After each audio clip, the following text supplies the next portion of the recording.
Bonjour mesdames, mesdemoiselles, messieurs. Nous sommes bien sûr à la maison de la chimie où les chimistes vont pouvoir faire leur magie pour que la France avance. Nous trouvons derrière nous la salle de conférence où les ministres vont débattre sur un sujet important concernant un grand plan d'investissement. La question qui se pose aujourd'hui, c'est quelle France en 2030? Voilà ce que le parlementaire de différentes régions vont pouvoir en discuter. Il sera question, bien entendu, de parler de gros investissements qu'il y aura ici en France d'ici l'an 2030.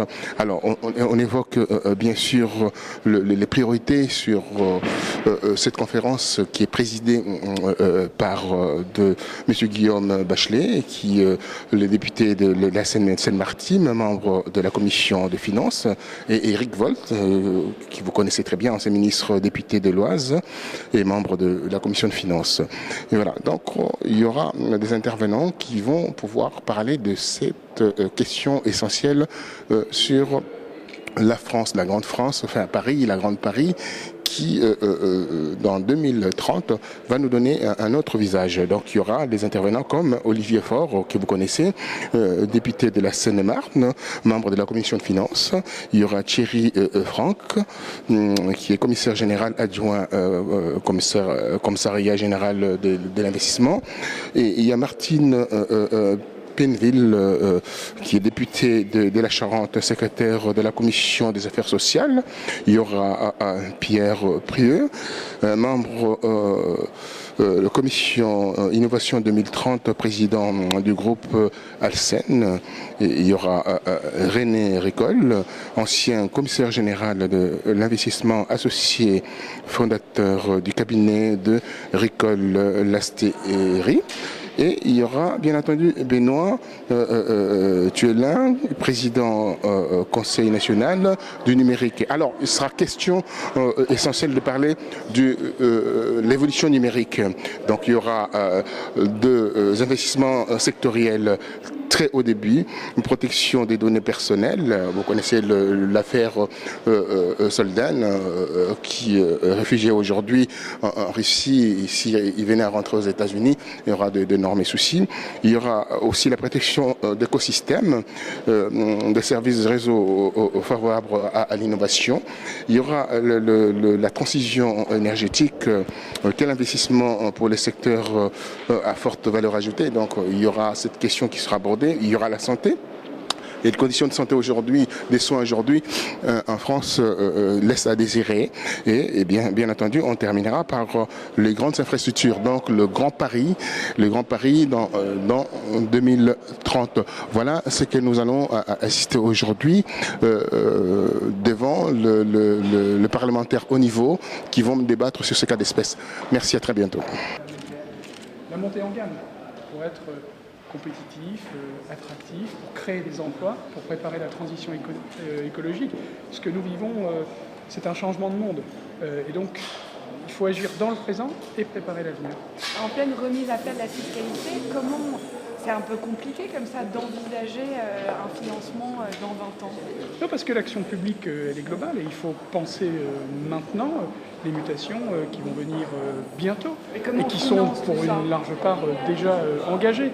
Et nous avons d'ailleurs, depuis 18 mois, pris un certain nombre de mesures pour orienter les financements, la fiscalité, pour une partie l'épargne, vers l'économie réelle, l'investissement productif, l'investissement dans la recherche, la création de valeur ajoutée, le financement de nos PME et de nos entreprises de taille intermédiaire qui sont en nombre insuffisant en France et qui ont évidemment les capacités décisives pour exporter, innover dans la mondialisation.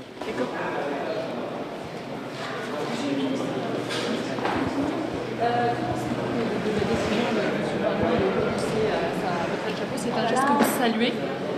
C'est une décision de sagesse. Le gouvernement avait fait savoir par la voix de Montebourg et la mienne que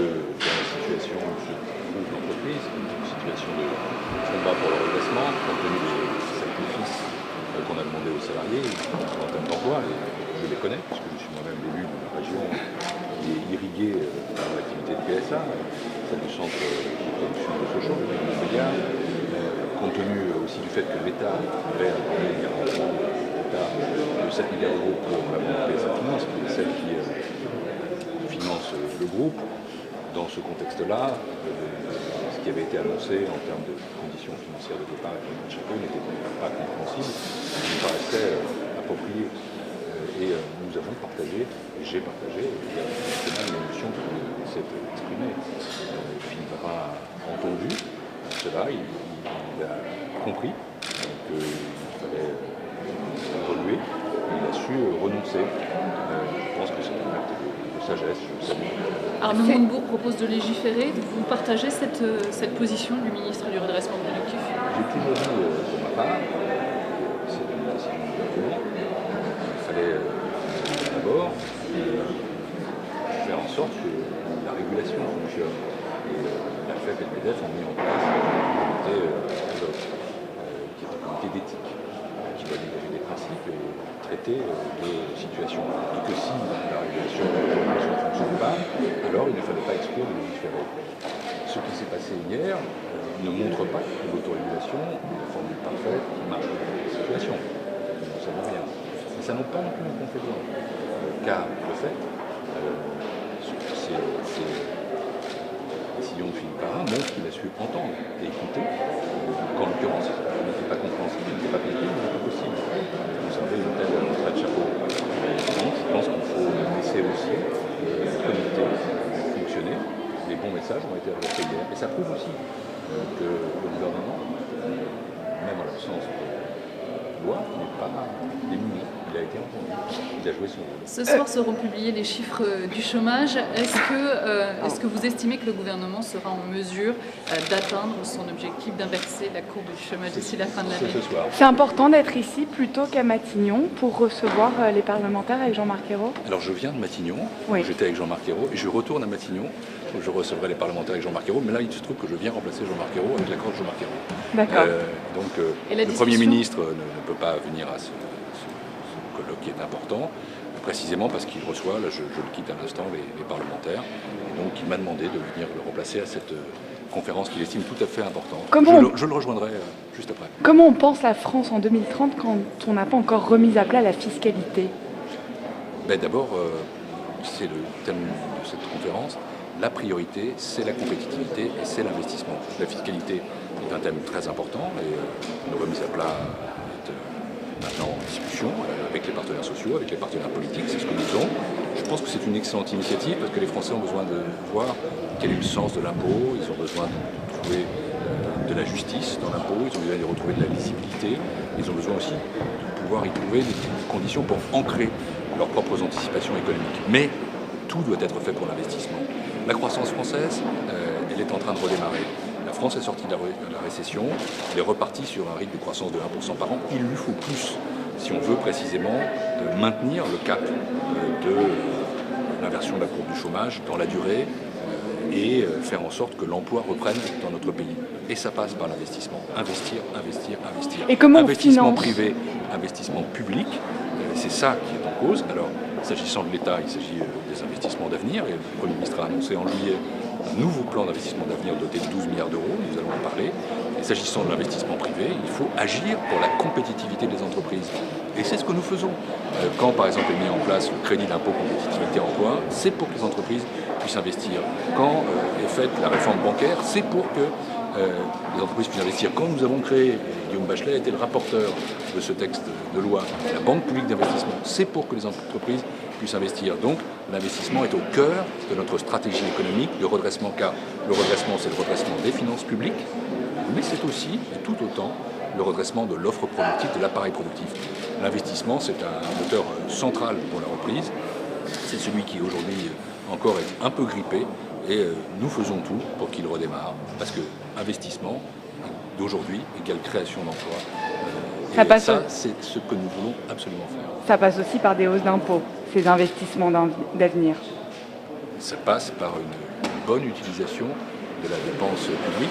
Je rappelle quand même que la dépense publique avait cru très fortement sous le précédent quinquennat, que nous, nous voulons faire en sorte qu'elle diminue et que c'est par la maîtrise des dépenses que nous faisons que nous parviendrons aussi à la réduction des déficits. Car tout de même, le prochain budget sera voté 15 milliards d'euros d'économie. Mais avec une priorité, l'investissement. On peut être sélectif dans les dépenses. La dépense intelligente, la dépense qui fonctionne, la dépense qui crée une dynamique économique, un dynamisme économique, c'est l'investissement. Monsieur le ministre, pourquoi les contrats aidés, juste un petit mot sur les contrats aidés, pourquoi ils ont du mal à atteindre l'objectif fixé par le gouvernement? Aussi bien les contrats d'avenir, il en ont 20 000, et les contrats de génération, notamment qui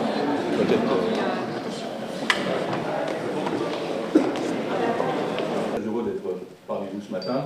Je vous remercie de votre présence. Jean-Marc Ayrault, que je quitte à l'instant et que je retrouverai après cette participation devant vous, devait ouvrir ses travaux. Il est retenu, vous savez parfois, par des consultations importantes sur l'avenir de notre système fiscal, mais aussi sur la compétitivité. Mais il m'a chargé de vous transmettre ses regrets. Et puis surtout, il m'a chargé de m'exprimer devant vous. Vous vous souvenez, et c'est pour ça qu'il a accordé une telle importance à votre rencontre, qu'il avait lui-même annoncé le nouveau programme d'investissement d'avenir en juillet dernier.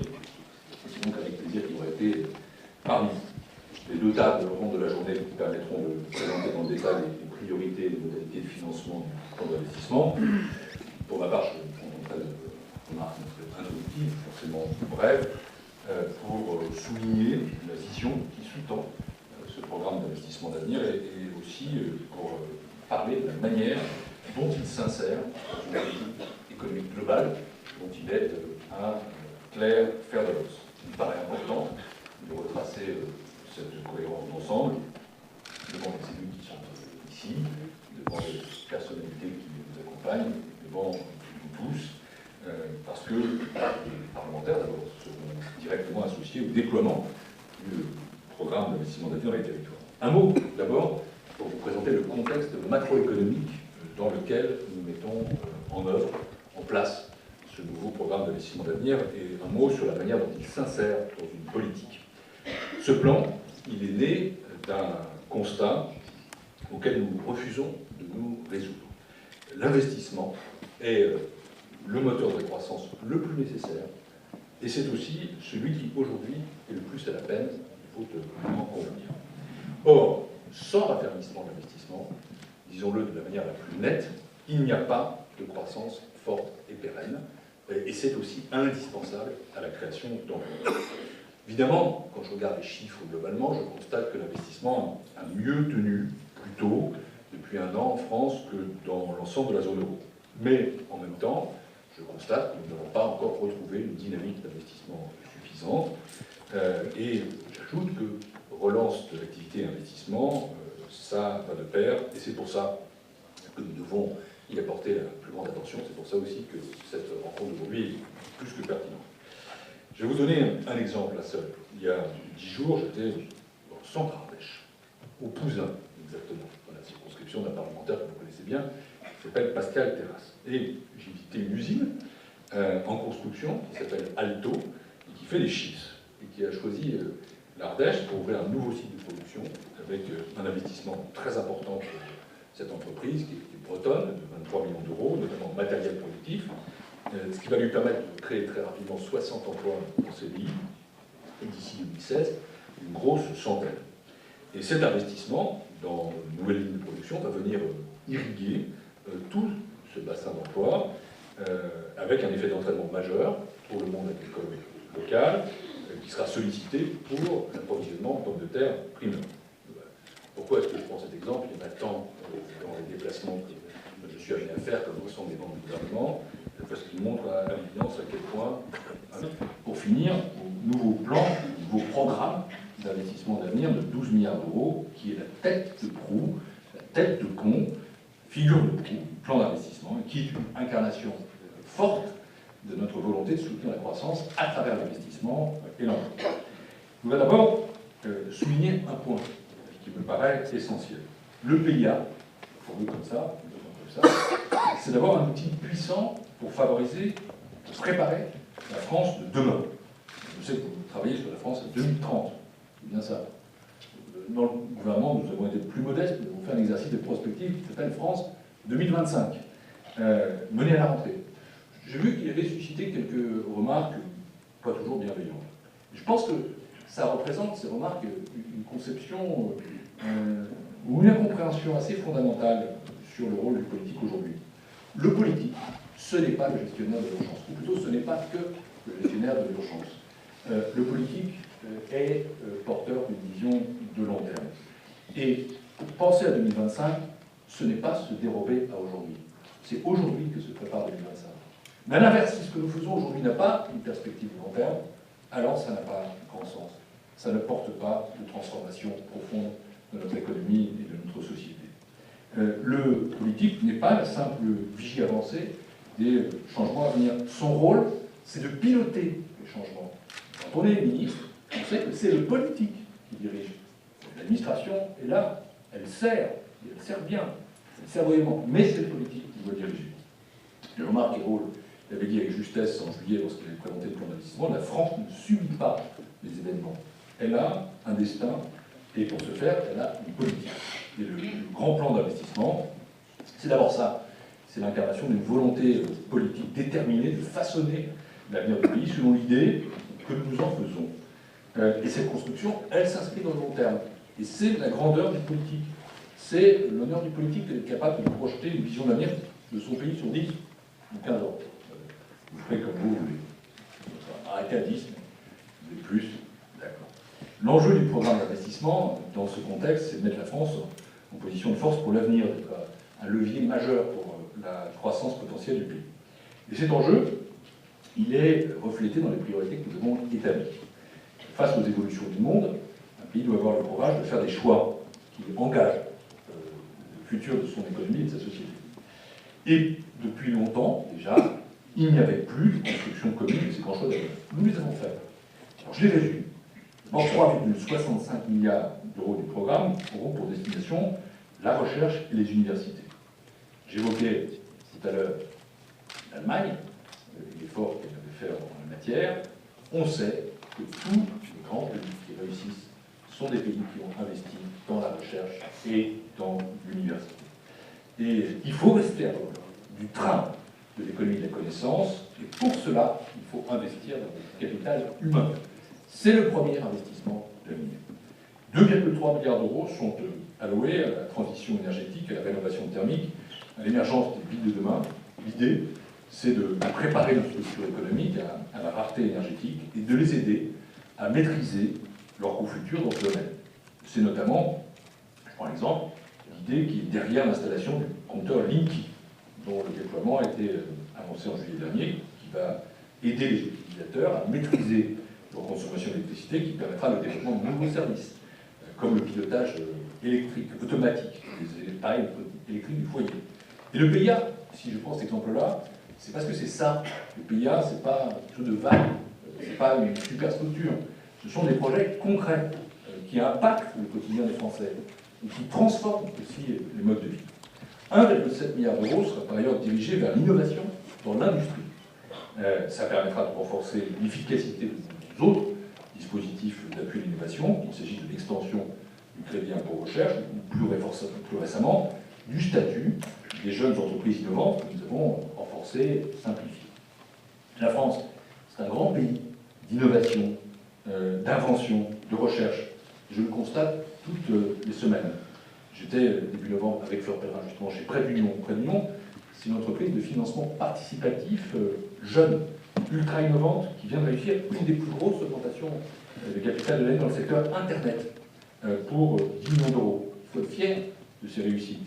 Mais en même temps, vous pouvez voir que l'un de ces biens, la France est seulement au 10e rang, 11e rang en Europe en état d'innovation, et nous avons l'obligation de viser plus haut.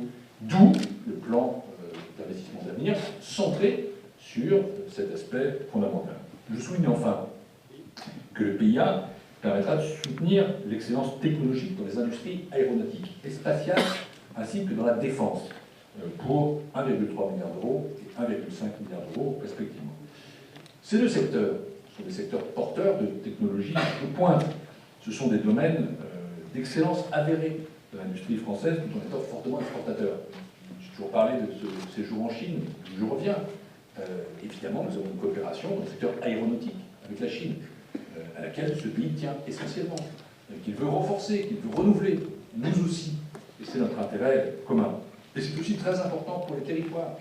Encore un exemple, j'étais à Metz il y a un mois, une entreprise qui s'appelle Simulec, qui fait des circuits imprimés complexes dans le secteur militaire, aéronautique ou spatial, des produits à haute valeur ajoutée. C'est un des quatre partenaires d'un dossier qui était retenu dans le cadre d'un appel à un projet des investissements d'avenir pour structurer la filière circuit imprimé, qui, à ce titre, obtient aussi des financements de BPIFrance, parce que tout doit être lié, bien sûr. Voilà qui, là encore, va contribuer à la valeur ajoutée, à la croissance dans une région dont on le sait, les difficultés ne sont pas minimes et que le gouvernement affronte à travers un pacte pour la Lorraine. Vous le voyez, l'idée c'est vraiment d'orienter le nouveau pays vers des produits innovants, conduisant à la création de valeur pour la collectivité, à la création d'emplois dans les filières d'avenir. J'en termine en disant que cette volonté d'accélérer le retour de la croissance par l'investissement, qui est au cœur de la politique économique, que le PIA vient décliner, nous voulons qu'elle soit mise en œuvre par une puissance publique exemplaire. Et ce choix de l'exemplarité, il se traduit d'abord dans un souci, je sais que M. Bachelet et les membres y sont très attachés, qui est de déployer le PIA dans le respect de notre trajectoire de redressement des comptes publics. Il n'y a pas d'opposition, on peut poser la question en arrivant, entre investir et maîtriser les comptes publics. La dépense publique est une dépense qui doit être maîtrisée. Ce gouvernement fera l'an prochain, propose au Parlement, 15 milliards d'euros d'économie de dépenses publiques. Et c'est nécessaire pour réduire nos déficits. C'est la façon la plus intelligente de le faire aussi dans le contexte que nous connaissons. C'est à travers la dépense publique pour l'essentiel en 2014, pour la totalité en 2015, qu'on fera l'effort de réduction du déficit. Mais, qui dit économie, ne signifie pas pour autant rabot, coupe, uniforme, ne signifie pas qu'on sacrifie l'avenir.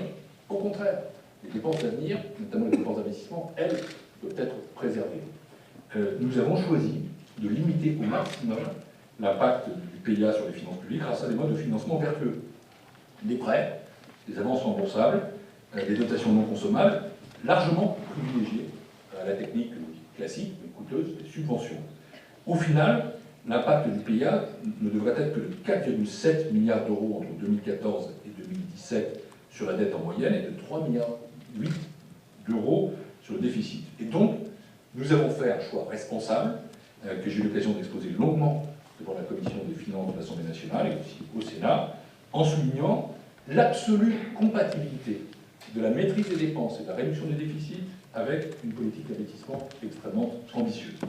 L'exemplarité, ce n'est pas seulement le respect des trajectoires des finances publiques, c'est aussi des principes d'engagement clairs. Ça veut dire sélection des projets innovants, efficience accrue des procédures du PIA en tenant compte des retours d'expérience, appui sur les opérateurs, recours à l'appel à projet, analyse indépendante, recherche systématique de co-investissement avec un effet de levier sur l'investissement privé, optimisation du retour financier sur les investissements pour l'État. Ça veut dire, bref, bonne gestion et accompagnement des projets. C'est indispensable. Ça ne doit pas être un programme vague, général, et dont les règles ne sont pas précisées et dont l'usage n'est pas intelligent. Ce que nos concitoyens attendent plus que jamais de nous, dans un cadre budgétaire contraint, qu'ils connaissent, qu'ils éprouvent, une grande sagesse dans la gestion des deniers publics, et aussi une grande efficacité dans la mise en œuvre de dépenses d'avenir. Cette puissance publique exemplaire, c'est enfin celle qui a une compréhension fine de son rôle, de sa valeur ajoutée face au secteur privé, à côté du secteur privé plutôt, dirais-je, de ses capacités, de ses responsabilités. Le rôle de la puissance publique, c'est d'affirmer une ambition nationale. Une ambition nationale, c'est quoi? C'est des choix qui engagent la nation tout entière pour l'avenir. Et c'est la raison pour laquelle il est bon que les parlementaires de toute sensibilité participent à une discussion comme celle-ci, parce que ce programme est un programme qui rassemble, qui fait le consensus. Et c'est majeur quand on a des défis comme ceux qui nous attendent. Nous avons suffisamment l'occasion pour nous opposer, pour nous diviser, pour nous chamailler, quand nous pouvons nous rassembler. C'est une occasion aussi. Je pense que nous pouvons le faire. Je pense que c'est une inspiration qui est partagée. Et donc, c'est ça qui fait la force d'une nation.